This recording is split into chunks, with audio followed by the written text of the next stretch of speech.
The Smithsonian got this strange collection from Johnny Carson's family back in 2005. It stayed totally sealed for 20 full years. The museum people finally opened it last month. What they saw inside made them question everything they thought they knew. Old personal tapes that Johnny recorded himself in his final days. Secrets he confessed that he never wanted anyone to hear. And clues about the betrayal that destroyed his family forever.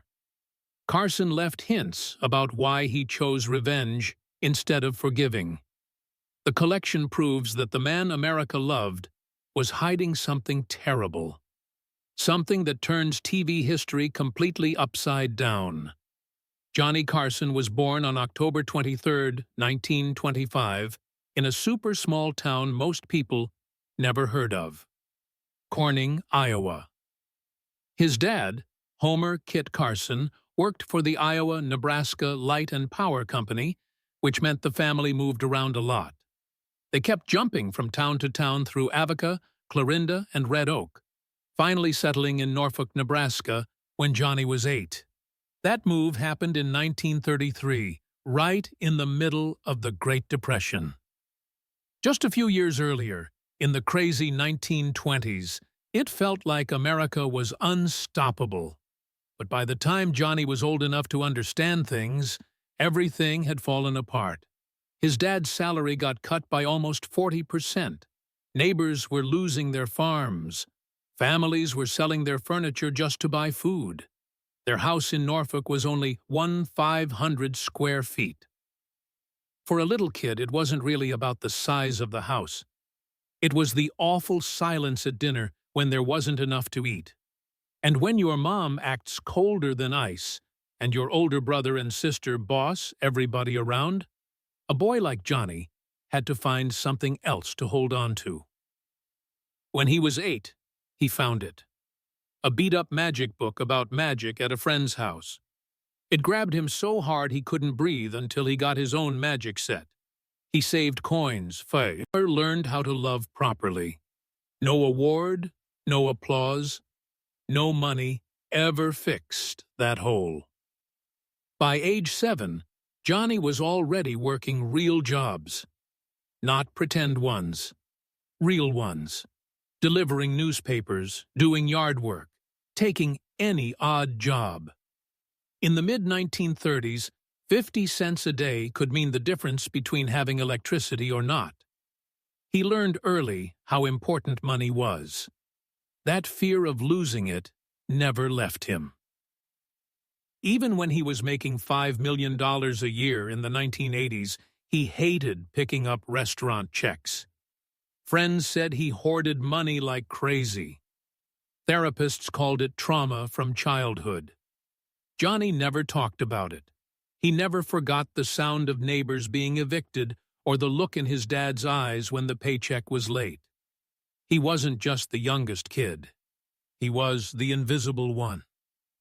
His sister Catherine and brother Dick always shone brighter. Dick ended up directing TV shows, the same world Johnny would later own.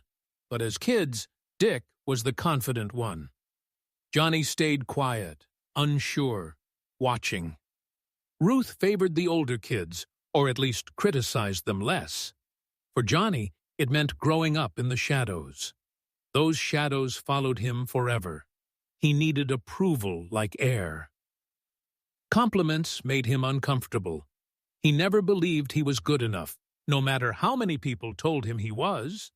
And that feeling pushed him to outshine everyone every single time. High school didn't slow him down. It just added some chaos. He became the king of pranks at Norfolk Senior High. A teacher's bicycle ended up on the flagpole. A goat appeared on the school roof.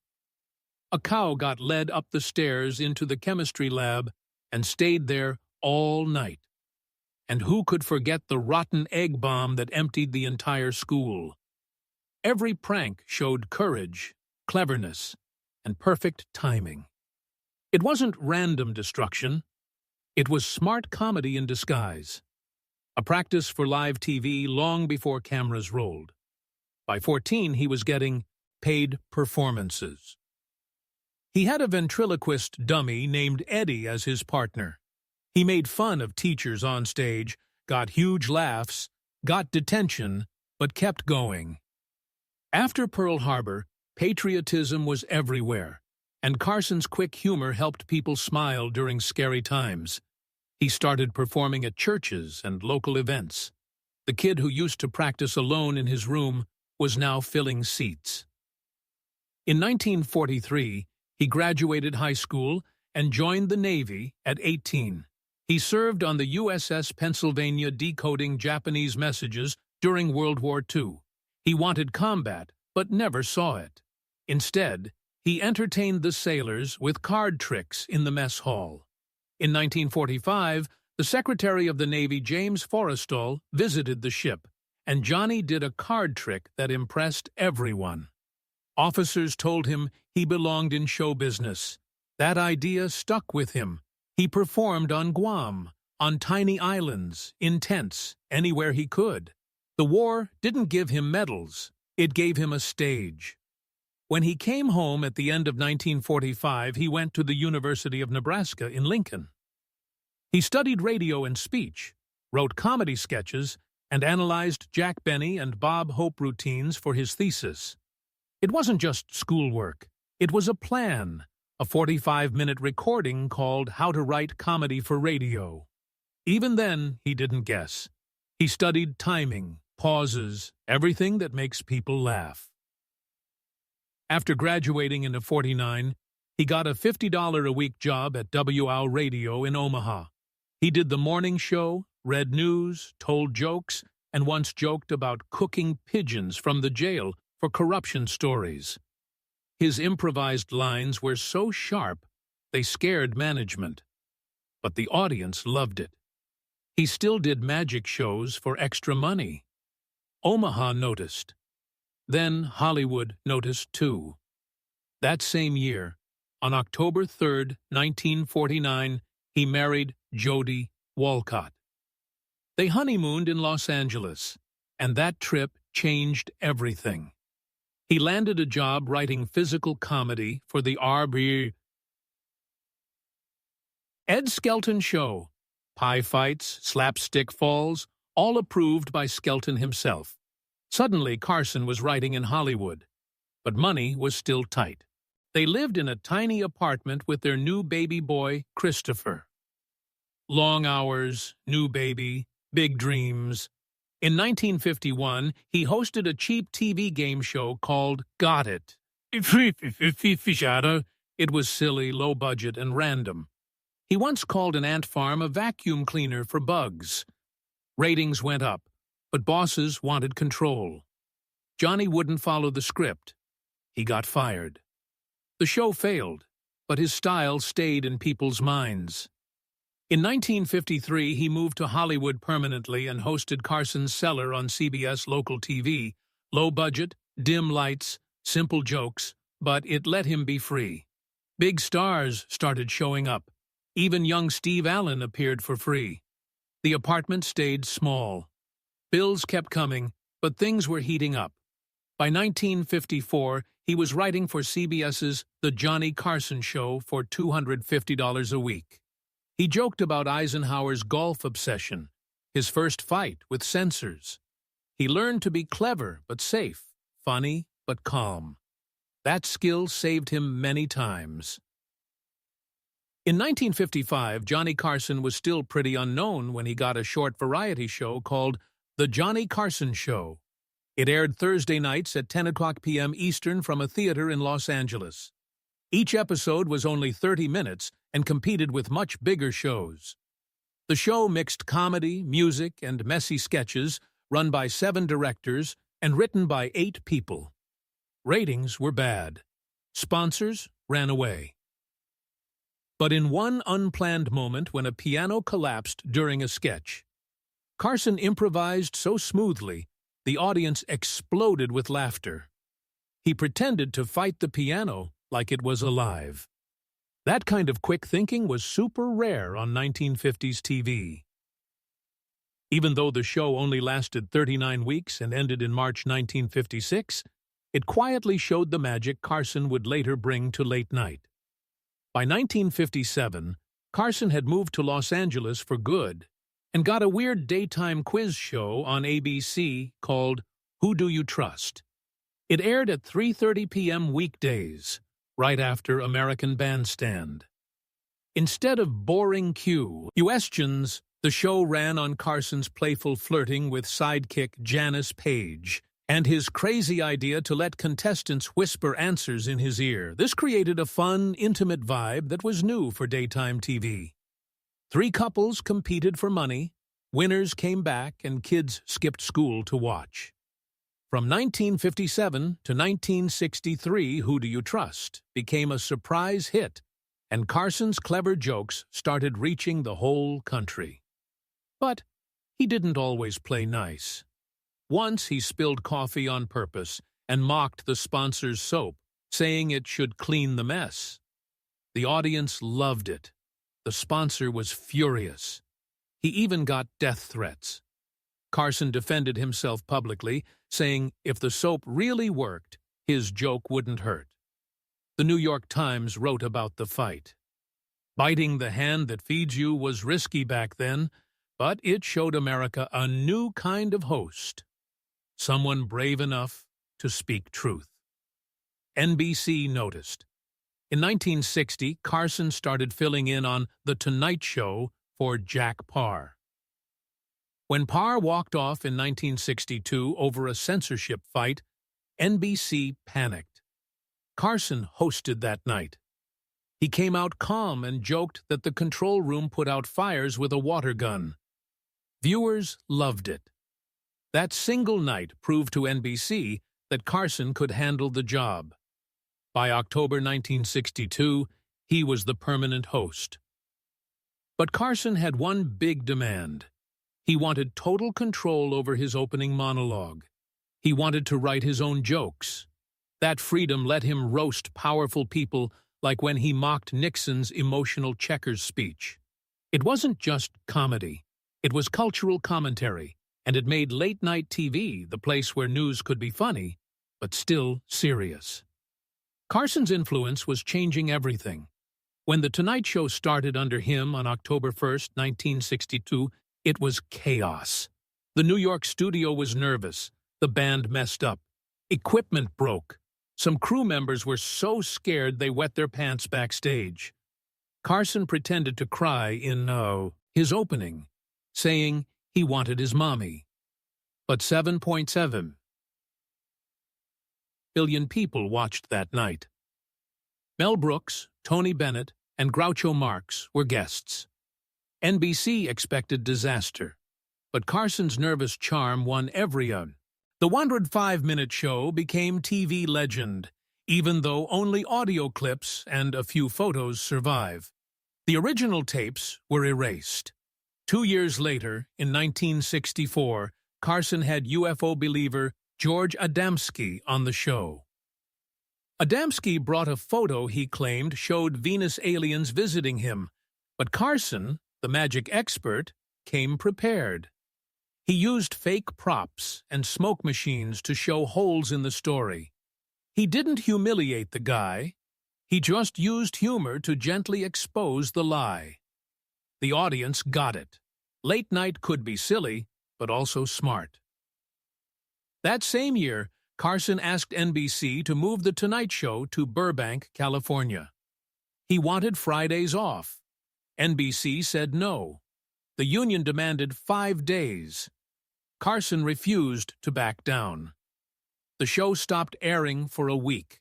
Fans were mad, but NBC gave in. Carson got his 4-day week. The show got a relaxed California vibe and more celebrities, but the fight hurt his relationship with bosses. Carson's power grew. So did the conflicts.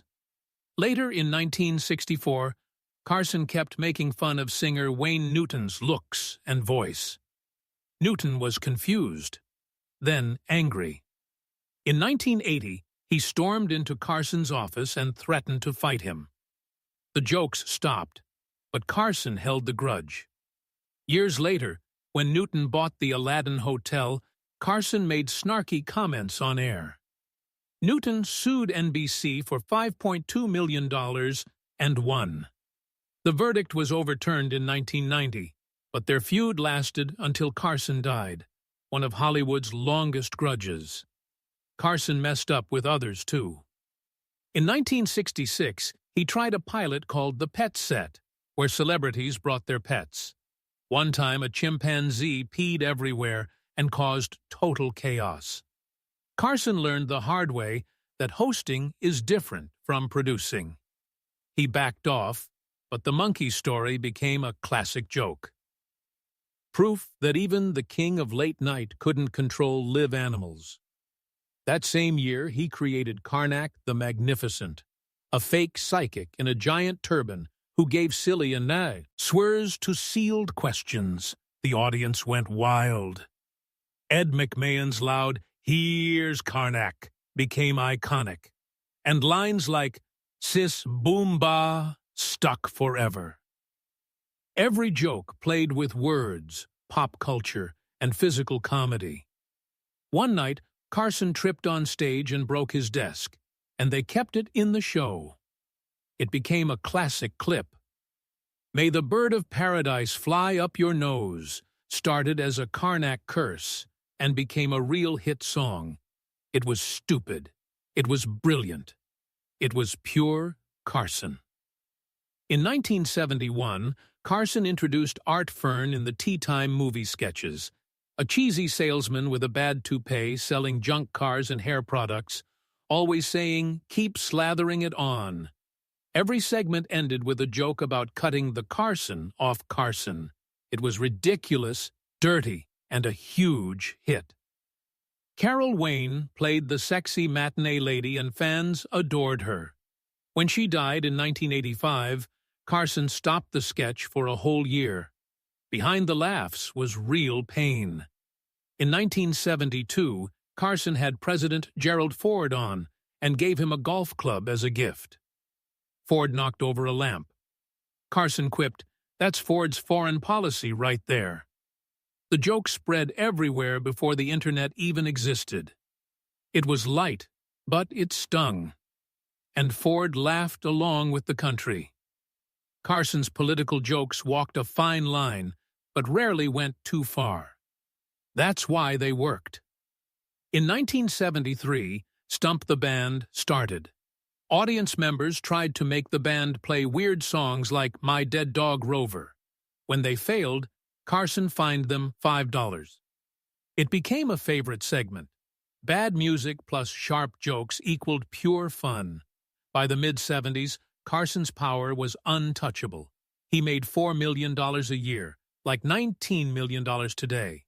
He turned down the lead in Blazing Saddles and stayed on TV. In Vegas, he performed with a hoarse voice from smoking too much, but still sold out 20,000 seats in 1976. Tickets disappeared instantly. He controlled his image. He controlled the schedule.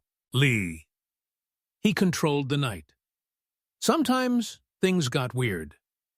On December 17, 1969, Carson aired Tiny Tim and Miss Vicky's wedding live on The Tonight Show.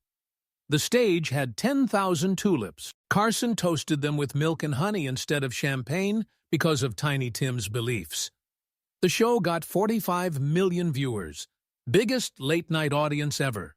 But afterward, Carson joked off camera that it was a circus. Miss Vicky was only 17. They divorced after 8 years. Most of the footage is lost, but the memory lives on. In 1973, model Marilyn Hummer claimed Carson fathered her child in 1968 while married to Joanne. It was settled quietly for $25,000.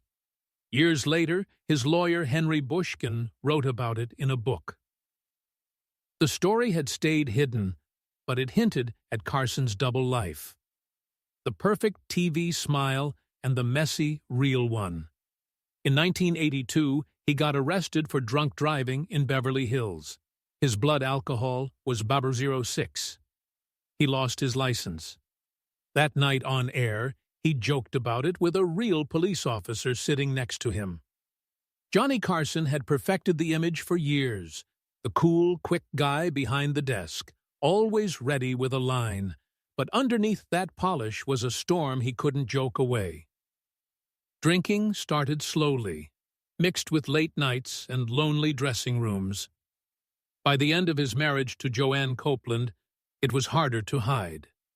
When he found out she cheated with Frank Gifford in 1979, he lost it on set. He smashed a chair. The show was delayed. Executives panicked. He was spinning, and his close friends saw it.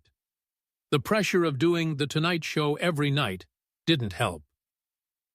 His jokes sometimes turned bitter. When 60 Minutes interviewed him in 1977, he admitted, "I don't handle alcohol well at all." But he kept drinking. He would sometimes sober up right before airtime.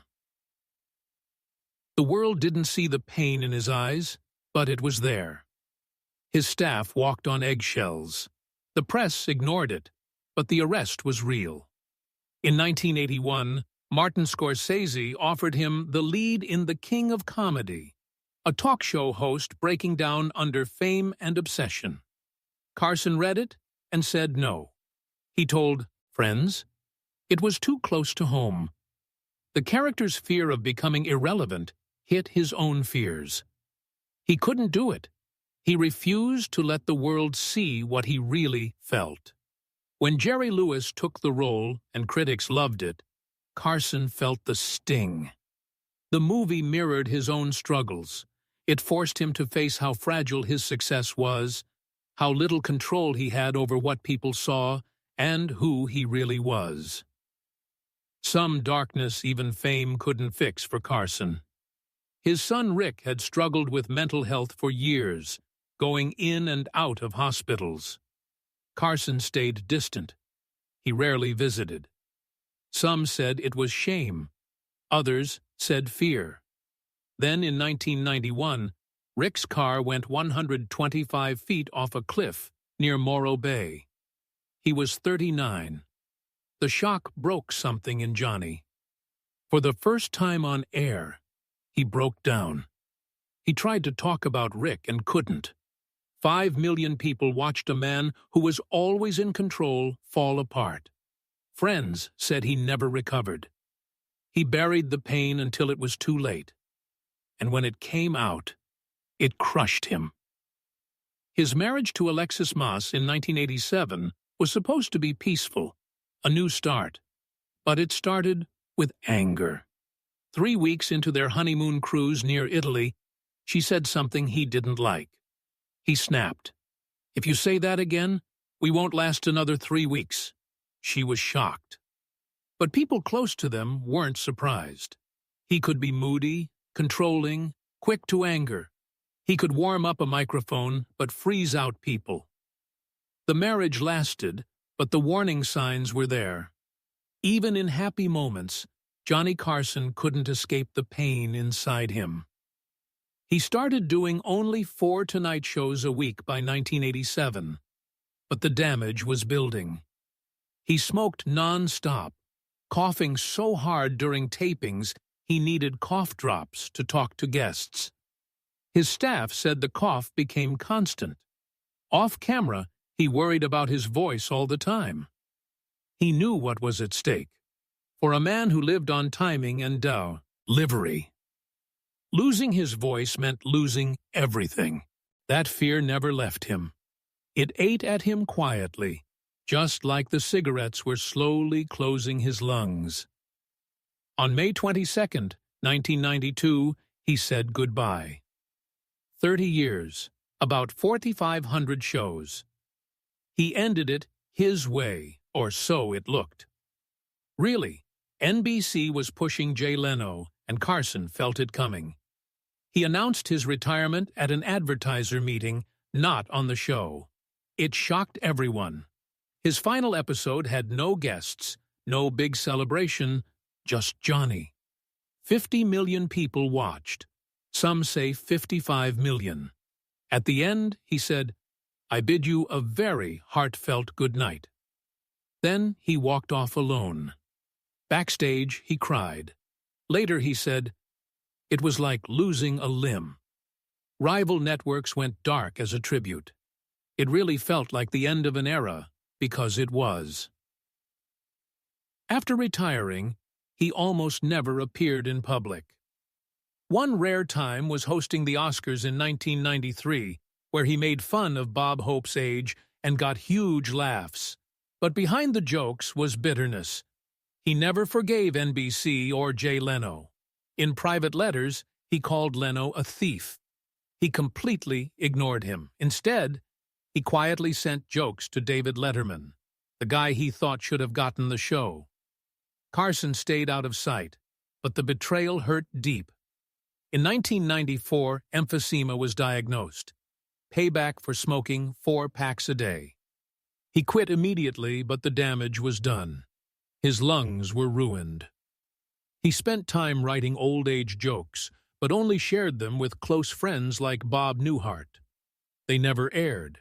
They stayed private, like almost everything real about Carson.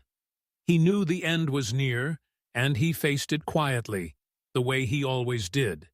In 2002, his first wife, Jody Walcott, took him to court. She wanted to raise her alimony from $13,500 to $120,000 a year.